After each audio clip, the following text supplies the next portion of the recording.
Bună, dragilor, și bine ați venit la o nouă citire. De această dată te invit la o citire generală, iar dacă ai intrat pe acest videoclip, înseamnă că ai aici cu siguranță un mesaj pentru sufletul tău. Să vedem așadar ce trebuie să știi tu în acest moment.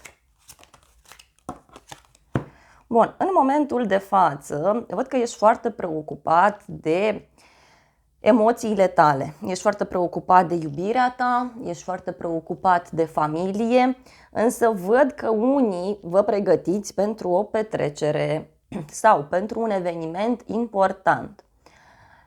Ai o dorință foarte mare legată de o casă, legată de familia ta și văd aici că în momentul de față tu vezi un curcubeu care răsare la orizont. Da? Văd momente fericite sau faptul că tu îți dorești o asemenea liniște în viața ta. Fie că discutăm de dragoste, fie că discutăm de profesie. Dacă ești o persoană singură, văd aici că poate să apară cineva în viața ta. Este o persoană pe care tu te poți baza și această dorință pe care tu o ai, să știi că poate să-ți schimbe destinul dacă tu alegi să acționezi. Văd aici o nouă casă, o nouă locație în care te vei afla în viitorul apropiat. O schimbare foarte mare aici legată de o persoană dintr-o zodie de pământ, Taur, Fecioară, Capricorn. Treci printr-un moment de transformări absolut profunde pentru tine. Chiar rămâi surprins aici de reacția unei persoane. Bun. Apoi avem Spânzuratul, care vorbește despre o legătură cu zodia Pești, dar și Asul de Bâte.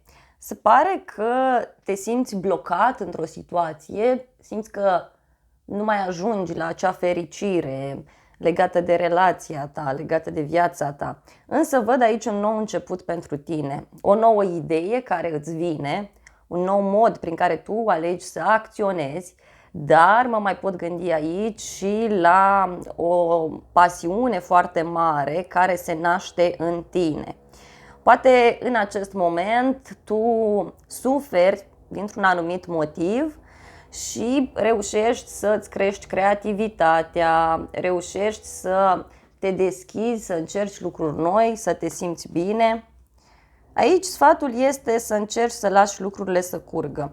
Unii văd că aveți o problemă legată de liniștea casei, legată de liniștea familiei sau liniștea sufletului tău, în general vorbind. Uite, la muncă, da, sau în general într-un grup de oameni, văd că tu ești persoana care preia cele mai multe responsabilități. Poate nu te simți tu foarte bine, nu te simți acceptat acolo unde ești. Consider că trebuie să faci ceva diferit. Da?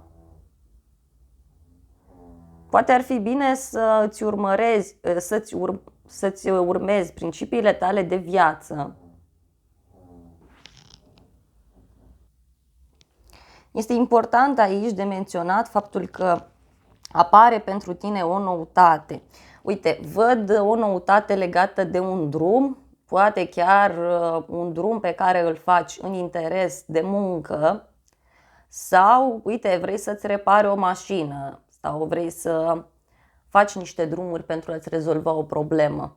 Mai văd aici o legătură cu zodia Rac pentru unii dintre voi. Să vedem în continuare.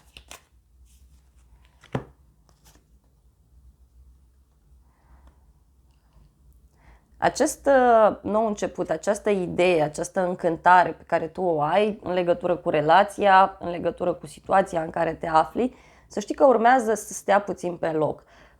Poate să fie, cine știe, ceva nou legat de străinătate, legat de internet, care să știi că îți poate oferi un confort, îți poate oferi o senzație de bine, de pace. Dar văd aici și într-o relație de iubire că urmează o pauză sau urmează o perioadă în care vă veți vedea mai rar sau veți vorbi mai rar. pentru unii dintre voi. Da? Asta e clar aici. 4 de spade poate să-ți vorbească și despre un moment de relaxare. Nu știu, vrei să-ți iei concediu, vrei să-ți reanalizezi puțin situația. Dacă ești o persoană singură, așa cum spuneam, apare o persoană în viața ta, apare cineva, doar că ori o să fie o relație la distanță, adică fiecare se află în orașe diferite, în țări diferite, sau aici m-aș mai gândi că poate să fie o persoană pe care o cunoști în urma unei călătorii pe care tu o vei face. Aici, uite, ți se oferă un nou început plin de stabilitate, un nou început frumos, un nou proiect, o nouă afacere, un nou loc de muncă, dar și un element care vine aici foarte puternic și îți stabilizează relația. Să vedem mai departe. 9 de bâte. Te văd puțin obosit aici. Îmi mențin ideea că sunt niște probleme aici legate de casa ta, legate de familia ta. Poate chiar îți este teamă că nu vei reuși să ajungi la acest obiectiv pe care tu ți l-ai propus. Poate să fie un obiectiv frumos, poate să fie ceva legat de muncă, legat de iubire. Îți este teamă, da? Îți este foarte mult teamă aici. Îți e frică, ești obosit. Nu vrei să părăsești ceva. Parcă nu ești deschis în fața acestei noutăți, da, care apare în viața ta. O legătură văd aici cu o zodie de aer, Gemeni, Balanță, Vărsător, poate cu o persoană care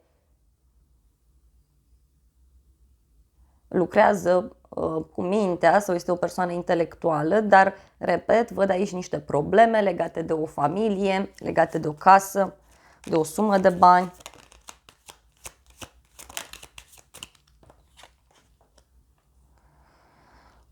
În viitorul foarte apropiat, tu vei avea parte de o revelație sau niște sfaturi pe care ți le oferă o persoană intuitivă, secretoasă, misterioasă. Pentru unii poate să fie vorba și despre faptul că tu vei avea o conștientizare fără intervenția vreunei persoane în viața ta. Așa cum spuneam, uite, Regele de Cupe îți spune clar aici că apare o nouă speranță în iubirea ta, apare o nouă speranță într-o relație și văd o puternică legătură cu o zodie de apă, Rac, Scorpion, Pești.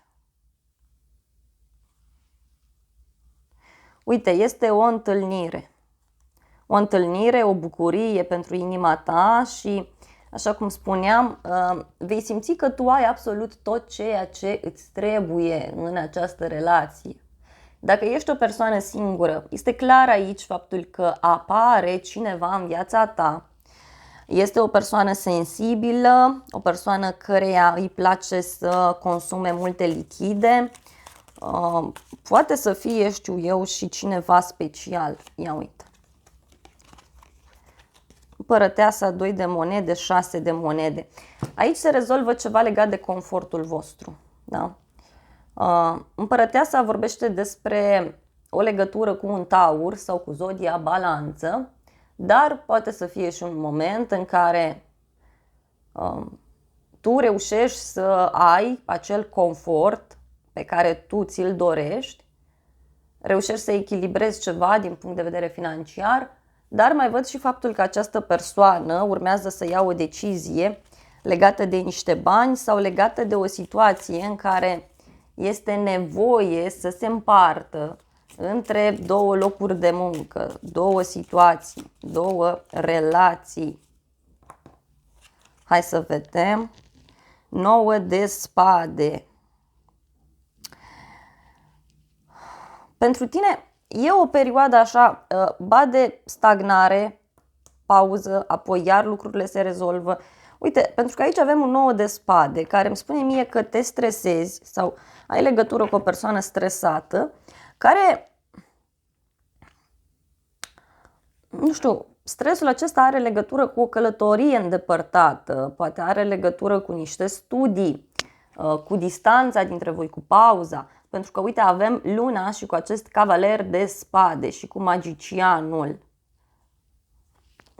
Cineva aici trădează sau poate este o persoană care reacționează într-un mod ciudat.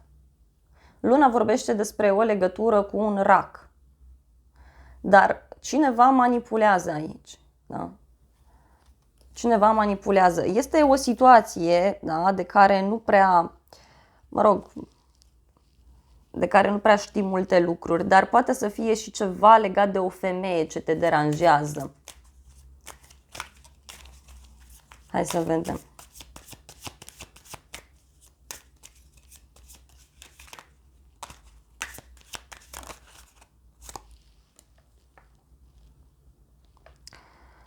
Ia uite. Și apoi iar urmează o perioadă bună. Foarte interesant aici. O să clarificăm imediat lucrurile. Uite, a ieșit 9 de monede, care înseamnă abundență, înseamnă bani, înseamnă că te simți bine într-o relație, ești apreciat, lucrurile sunt extrem de frumoase. Pentru unii văd și o eventuală vacanță pe care o puteți avea împreună cu cineva anume. Da? Dar uite, poate să reprezinte chiar și un nou început. O bucurie neașteptată din partea unei persoane pe care tu te poți baza. Este cineva care este stabil din punct de vedere financiar, este o persoană matură. Dacă ai întrebat de un loc de muncă, da, reușești, îți găsești ceva, dar mai durează puțin. Dar de la acest loc de muncă pot să spun că poate vei ieși și la pensie, adică vei sta mult timp în acea situație. Da. Hai să clarificăm puțin aici și cu spânzuratul, pentru că sunt curioasă. Uite, spânzuratul îmi spune despre faptul că începi să te simți trădat aici. Da? Sau poate ai niște persoane în jurul tău care nu-ți fac bine. Da? E o persoană vicleană, e o supărare aici. Uite, legată de o casă, legată de stabilitatea ta mentală. E ca și cum tu ai niște principii de viață și un anumit cerc de prieteni nu te acceptă acolo pentru că tu nu gândești ca ei. Uite, dar apare o speranță pentru tine, pentru că, uite, trebuie să închizi ceva și trebuie să mergi pe drumul tău. Din nou, drum, deci trebuie să mergi pe drumul tău aici. Ce-ți spune femeia asta? Ia să vedem. Femeia asta, uite, îți spune un secret. Îți spune un secret care te va ajuta foarte mult. Da? Sau poate chiar tu afli un secret. Marea Preoteasă de multe ori nu vrea să dezvăluie anumite elemente, dar pentru unii aici, nu știu, poate să apară un nou proiect, un copil sau ceva de genul acesta.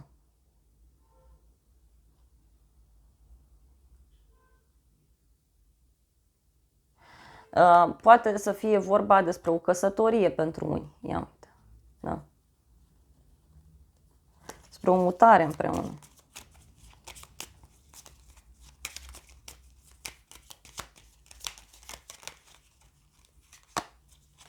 Și aici, uite, urmează o schimbare, urmează un final. E o transformare, repet, legată de un copil sau legată de o nouă viață pe care tu ți-o dorești. Indiferent de vârsta pe care o ai, urmează o perioadă în care îți vei asculta foarte mult copilul interior, vei avea parte de multă pace, iubire, fericire, văd aici foarte clar. Bun, dragilor, și acestea fiind spuse, acestea au fost previziunile de această dată. Eu îți mulțumesc pentru atenție, te îmbrățișez cu drag și să ne revedem cu bine și la o altă citire.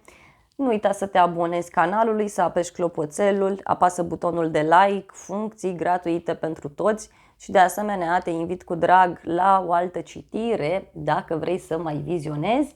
Eu îți doresc să ai parte de o zi sau de o seară cât mai frumoasă.